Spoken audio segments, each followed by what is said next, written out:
नमस्कार, आप देख रहे हैं न्यूज नेशन। मैं हूं आपके साथ अंशिका और बुलेटिन की शुरुआत इस वक्त की बड़ी खबर के साथ करेंगे। द्वारका सेक्टर 3 से आ रही है, जहां घर में घुसकर एक ज्वेलरी कारोबारी को मार दिया गया है। गला रेतकर उनकी हत्या की गई है। मृतक कारोबारी की पहचान ललित अग्रवाल के रूप में हुई है। वारदात मंगलवार रात लगभग 2:30 बजे हुई और वारदात के वक्त परिवार के सभी सदस्य सोए हुए थे। शव को कब्जे में लेकर पोस्टमार्टम के लिए डीडीओ अस्पताल भेज दिया गया है। लूट की आशंका से पुलिस इनकार कर रही है। फिलहाल मृतक के परिजनों से इस मामले में पूछताछ जारी है। और चलिए बढ़ते हैं आगे। अब देखते हैं देश और दुनिया की 20 बड़ी खबरें फटाफट अंदाज में बुलेटिन में।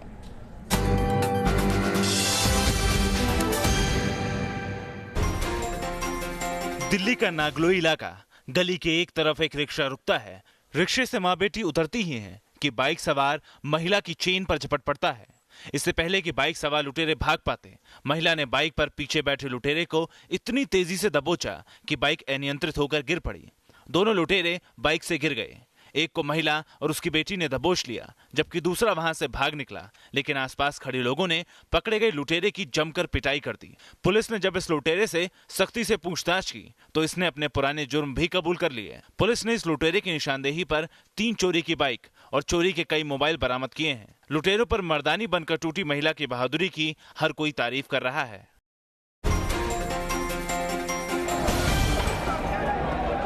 सड़क पर बेकाबू भीड़, यहाँ दिख रहा इंसान लुटेरा है।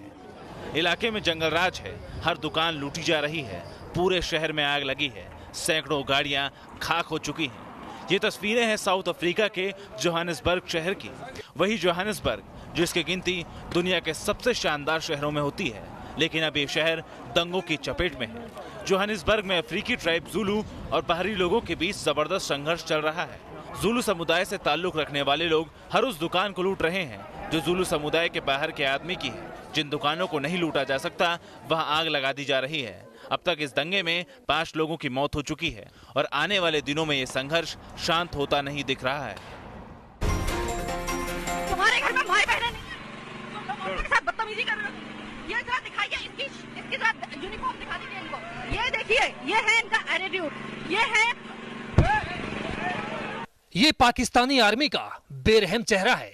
ये पाकिस्तानी आर्मी की बुजदिली की सबसे ताजा तस्वीरें हैं। इस महिला पत्रकार को वर्दीधारी पाकिस्तानी सुरक्षा बल से सवाल करना महंगा पड़ गया।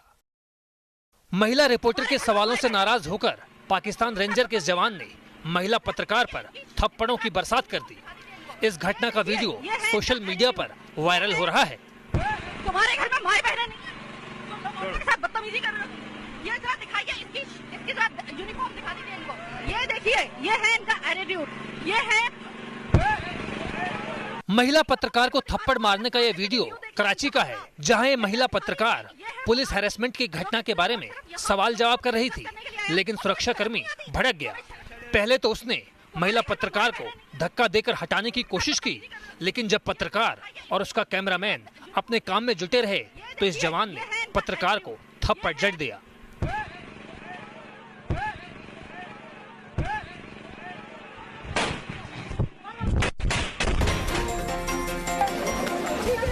कोर्ट और प्रशासन के चक्कर काट कर जब यह अन्नदाता हिम्मत हार गया तो उसे डीएम के चरणों में ही इंसाफ मिलने की आखिरी उम्मीद दिखाई दी। उसने बस्ती के डीएम के पैरों पर अपनी पगड़ी रख दी और आला हुजूर से इंसाफ की गुहार लगाई। तस्वीरें उत्तर प्रदेश के बस्ती की हैं, जहां संपूर्ण समाधान दिवस पर जिला अधिकारी माला श्रीवास्तव पहुंची थी, जहां से प्रशासन से परेशान ये किसान डीएम साहिब के चरणों में गिर पड़ा। यहाँ प्रशासन से लड़ रहा ये अकेला किसान नहीं है। जमीन की पैमाइश के लिए लेखपाल से लेकर तहसीलदार तक के चक्कर काट चुकी ये कमला देवी है। ये आखिरी उम्मीद लिए डीएम माला श्रीवास्तव के दरबार में पहुंची, जहां इस महिला ने जहर पीने की कोशिश की।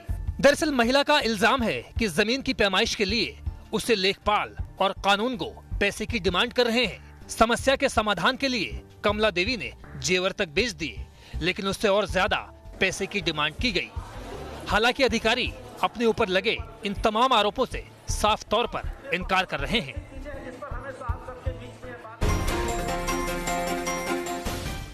ये तस्वीरें मुंबई के सायन इलाके की हैं। कितनी बारिश हुई है, इस इलाके की ये तस्वीरें खूब बयां कर रही हैं। पूरा इलाका पानी में डूबा हुआ है। कोई हादसा ना हो, मैनहोल के खतरे से लोगों को आगाह करने के लिए नगर पालिका कर्मचारी जगह जगह खड़े हुए हैं। बारिश से मुंबई पानी पानी हो चुकी है। बारिश से बेहाल सायन में नगर पालिका ऑफिस की तस्वीरें हैं। तस्वीरों में बाकायदा देखा जा सकता है कि किस तरह ऑफिस में पानी भरा हुआ है। बारिश के बाद इलाके में जगह जगह जल जमाव दिख रहा है। सायन के गांधी मार्केट इलाके की ये तस्वीरें हैं। गांधी मार्केट इलाके में कई जगहों पर 3 से 4 फीट पानी भरा हुआ है। तस्वीरों में यह भी देखा जा सकता है कि ये गाड़ी कैसे पानी के बीच फंसी हुई है। सड़कों पर इतना पानी है कि गाड़ियां रेंग रही हैं। बीएमसी कर्मचारी पानी निकालने में जुटे हुए हैं। मौसम विभाग ने ऑरेंज अलर्ट जारी किया हुआ है। इस दौरान मुंबई में 100 से 150 मिलीमीटर बारिश का अनुमान लगाया गया है। 2 दिन भारी बारिश की वजह से लोगों को घरों में रहने की सलाह दी गई है।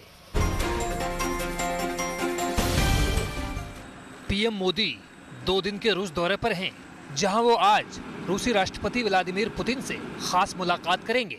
इस मुलाकात पर पूरी दुनिया की नजरें टिकी हुई हैं। पीएम मोदी ने व्लादिमीर पुतिन के साथ शिखर वार्ता से 1 दिन पहले कहा कि वो भारत रूस के साथ एक खास तरह का तालमेल चाहते हैं। इसके तहत भारत और रूस के बीच टेक्नोलॉजी ट्रांसफर किया जाए। भारत इस दिशा में रूस के साथ कदम बढ़ाना चाहता है। पीएम ने कहा कि आज तकनीक मुहैया होने से सैन्य उपकरणों का उत्पादन भारत में सस्ता हो सकता है और दोनों देश मिलकर इन हथियारों को सस्ती दरों पर बेच सकते हैं। पीएम मोदी ने ये बातें रूस की सरकारी समाचार एजेंसी तास को दिए एक इंटरव्यू में कही। आपको बता दें, भारत और रूस के बीच ये 20वीं वार्षिक द्विपक्षीय शिखर बैठक है। पीएम मोदी इस बार वहां पर ईस्टर्न इकोनॉमिक फोरम यानी ईएफ की बैठक में शिरकत करने पहुंचे हैं। इस यात्रा के दौरान दोनों देशों का जोर सिविल न्यूक्लियर कोऑपरेशन पर होगा। इसके अलावा करीब 25 समझौतों पर हस्ताक्षर हो सकते हैं।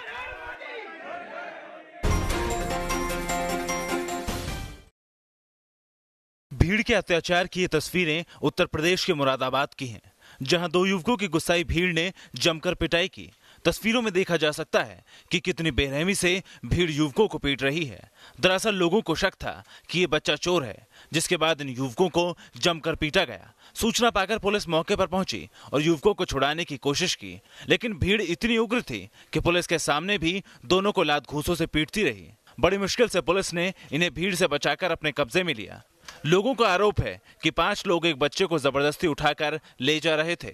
बच्चे की आवाज सुनकर ग्रामीण मौके पर पहुंचे। ग्रामीणों को देख 3 लोग भाग निकले, लेकिन ये दोनों युवक भीड़ के हत्थे चढ़ गए, जिसके बाद गुस्साए लोगों ने इनकी जमकर धुनाई की। इस मामले में पुलिस ने 4 लोगों को गिरफ्तार किया है और मामले की जांच में जुटी है।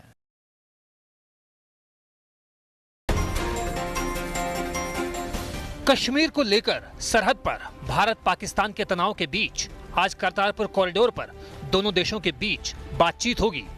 दोनों पक्षों के बीच ये बैठक भारत की तरफ अटारी बॉर्डर पर होगी। इस बैठक के बाद भारत और पाकिस्तान के बीच कॉरिडोर पर तकनीकी वार्ता के 5वें दौर में पहुंचने की उम्मीद है। पिछले हफ्ते नई दिल्ली ने इस मुलाकात का प्रस्ताव दिया था। ये तीसरा मौका है जब भारत और पाकिस्तान इस महत्वाकांक्षी प्रोजेक्ट पर चर्चा के लिए मिलेंगे, जिससे लाखों श्रद्धालु करतारपुर गुरुद्वारे जा सकेंगे। पाकिस्तान में रावी नदी के तट पर करतारपुर गुरुद्वारा भारत के गुरदासपुर के डेरा बाबक नाइक श्राइन से करीब 4 किलोमीटर दूर है। गुरु नानक देव जी अपने अंतिम दिनों में करीब 18 साल तक यहीं पर ठहरे थे। जीवन रक्षक दवाओं की कमी से पाकिस्तान का बुरा हाल हो गया है, जिसके चलते उसने भारत से दवाएं मंगाने की अनुमति दे दी है। पाकिस्तान के वाणिज्य मंत्रालय ने एक आदेश जारी कर इस बात की पुष्टि भी की है। पिछले महीने कश्मीर से धारा 370 खत्म होने के बाद पाकिस्तान ने भारत के साथ सभी राजनयिक संबंध तोड़ लिए थे और भारत से व्यापारिक संबंध भी खत्म कर दिए थे। पाकिस्तान ने जब भारत से व्यापारिक रिश्ते खत्म किए तो वहां के व्यापारियों को भारत से दवाएं मंगवाना बंद करना पड़ा, जिसके चलते कुछ ही दिनों में पाकिस्तान के अस्पताल में जीवन रक्षक दवाओं की घोर किल्लत हो गई। दवाओं के अभाव में मरीज तड़पने लगे। इसके बाद इमरान खान सरकार ने जीवन रक्षक दवाओं के खरीदने का निश्चय किया। कश्मीर पर इमरान खान की हर चाल फेल हो चुकी है। पूरा विश्व इस वक्त भारत के साथ खड़ा है। ऐसे में बीते दिनों पाकिस्तान ने कश्मीर मुद्दे को अंतर्राष्ट्रीय न्यायालय में उठाने की बात कही थी, लेकिन यहाँ भी इमरान सरकार की कोशिशों को झटका लगा है। दरअसल आईसीजे में पाकिस्तान के वकील खवर कुरैशी ने पाक चैनल को दिए गए एक इंटरव्यू में कहा कि पाक के पास कश्मीर में नरसंहार का कोई पुख्ता सबूत नहीं है और दुनिया भी कश्मीर को भारत का अभिन्न मानती है। ऐसे में आईसीजे में कश्मीर मुद्दा उठाना पाकिस्तान के लिए मुश्किल पैदा कर सकता है। आपको बता दें कि खवर कुरैशी वही वकील हैं जिन्होंने कुलभूषण जाधव मामले में पाकिस्तान का पक्ष आईसीजे में रखा था।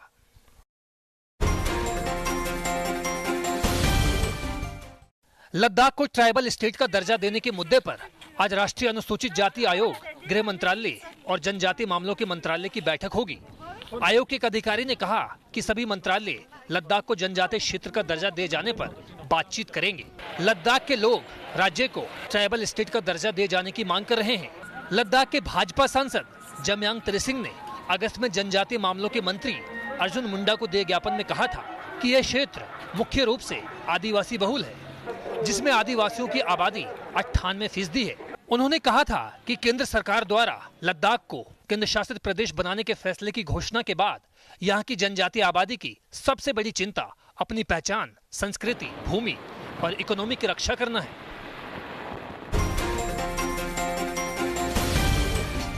धारा 370 हटने के बाद कश्मीर बदल रहा है। ये कश्मीर में बदलाव की तस्वीर है। सेना में भर्ती होकर जम्मू कश्मीर के ये युवा आतंक को करारा जवाब दे रहे हैं। भारत माता की जय के साथ हजारों नौजवान सेना की भर्ती में शामिल हुए। धारा 370 हटने के बाद ये पहला मौका था जब सेना की भर्ती में इतनी बड़ी तादाद में नौजवान शामिल हुए। जम्मू कश्मीर से धारा 370 हटने का 1 महीना पूरा होने जा रहा है। जम्मू कश्मीर में तेजी से तब्दीली आ रही है। जम्मू कश्मीर में हालात तेजी से सामान्य हो रहे हैं। महाराष्ट्र की फडणवीस सरकार ने ऐलान किया है कि कश्मीर के पहलगाम और लद्दाख के लेह में सरकार जमीन खरीदेगी, जिन पर टूरिस्ट रिजॉर्ट बनाए जाएंगे। ये तस्वीरें उत्तर प्रदेश के जालौन की हैं, जहां इस युवती का हाई वोल्टेज ड्रामा सामने आया। दरअसल ये महिला किसी बात को लेकर नाराज थी। इसका किसी से मामूली विवाद हो गया। विवाद की सूचना पर यूपी पुलिस की 100 नंबर की टीम मौके पर पहुंची थी। इस बीच युवती का जिससे विवाद चल रहा था वो उससे उलझ पड़ी और अपने ही कपड़े फाड़ने लगी। इस दौरान वहां मौजूद लोगों ने भी उसे समझाया, लेकिन युवती का गुस्सा शांत नहीं हुआ। काफी मशक्कत के बाद महिला सिपाहियों ने युवती पर काबू पाया। जयपुर के मोती डोंगरी मंदिर में इस महिला ने मंदिर प्रशासन के सामने अजीब हालात पैदा कर दिए। ये महिला गणेश चतुर्थी पर गणेश मंदिर के गर्भगृह में घुस आई और वहां डांस करने लगी। जब पुजारियों ने इस महिला को वहां से हटाने की कोशिश की तो वो उनसे उलझ गई। इस दौरान आरती हो रही थी। बाद में सूचना मिलने पर पुलिस वहां पहुंची और महिला को बाहर निकाल दिया। घटना का वीडियो सोशल मीडिया पर जमकर वायरल हो रहा है। ग्रेटर नोएडा के एक्सपो सेंटर एंड मार्ट में 14वां global convention conference of the parties यानी COP14 शुरू हो गया है। इस कॉन्फ्रेंस में जिस सबसे अहम बिंदु पर फोकस किया गया है वो है मिट्टी की खराब होती उर्वरता और तेजी से बढ़ रहे मरुस्थलीकरण को रोकने के उपाय। इजराइल ने इस खतरे को पहले ही भांप लिया था, इसलिए अब उसकी कोशिशों का नतीजा भी दिखना शुरू हो गया है। प्लास्टिक भी सबसे बड़े खतरों में से एक है। प्लास्टिक के कचरे का सही इस्तेमाल न होने का खामियाजा अलग अलग तरह से दुनिया भुगत रही है। इसलिए अब प्लास्टिक को लेकर भी नए इनोवेटिव कंस्ट्रक्शन शुरू किए जा रहे हैं। कुदरत को बचाने की मुहिम में इसे अब तक का सबसे बड़ा इवेंट माना जा रहा है। इस कॉन्फ्रेंस में 197 देशों के करीब 8000 प्रतिनिधि हिस्सा ले रहे हैं। खुद प्रधानमंत्री मोदी भी 9 सितंबर को इस आयोजन में शिरकत करेंगे। हरिद्वार के सबसे बड़े पीजी कॉलेज जिंदाबाद जिंदाबाद SMJPN में छात्र संघ चुनाव को लेकर हंगामा थमने का नाम नहीं ले रहा है। कांग्रेस की स्टूडेंट विंग NSUI के छात्र कॉलेज में छात्र संघ चुनाव की मांग को लेकर मोबाइल टावर पर जा चढ़े। सारे आओ यहाँ पर। छात्रों ने कॉलेज में जमकर नारेबाजी और हंगामा किया। छात्रों ने आरोप लगाया कि कॉलेज के प्राचार्य ABVP के दबाव में छात्र संघ के चुनाव को टाल रहे हैं। छात्रों ने कॉलेज के प्राचार्य से इस्तीफे की भी मांग की। पुलिस के अनुसार जो छात्र टावर पर चढ़ रहे हैं या कॉलेज की संपत्ति को नुकसान पहुंचा रहे हैं या कॉलेज का माहौल खराब कर रहे हैं, ऐसे छात्रों की पहचान की जा रही है और उन पर कड़ी कार्रवाई की जाएगी।